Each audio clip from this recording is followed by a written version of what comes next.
as many saturated kasi there is no extra space for hydrogen atoms.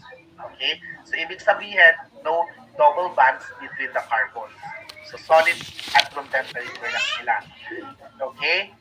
Kasi, they are stable kasi they do not spoil. Okay? And they are what? Straight chain and the fat tightening together. So, pwede ilalagay mo lang siya sa solid at room temperature. Ano ba yung mga sources dito? This one. Okay? Ano ang impact niya sa atin? Pag mataas ang total cholesterol, ang blood cholesterol mo, with high intake lead to heart disease or the atherosclerosis, high blood pressure, and magka-clog yung arteries mo, of course. Kasi, kaya magka-clog yung arteries mo kasi nga, di ba, si LDL will carry into the artery wall na mag-rebuild up ng plaque, tapos ibablock na yung blood flow. Okay? So that's your unsaturated fats. Pag unsaturated fats naman, this is what? This is already have the double bond between the carbon atoms.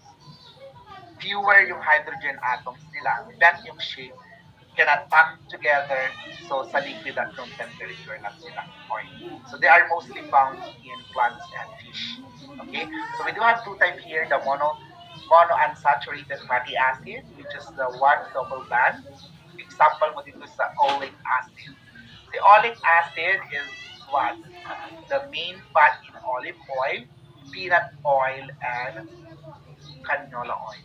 Ano ang nakikita sa olive oil, peanut oil? That is your oleic acid. Ano ang gagawin ng oleic acid? It will help lower the blood cholesterol.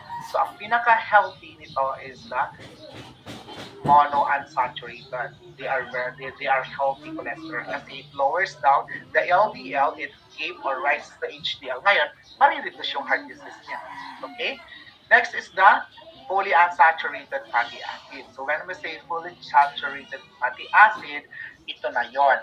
2 or more bonds na siya. Ang example natin dito is when we say linoleic acid, when we say linoleic acid, this is what? Your omega-6.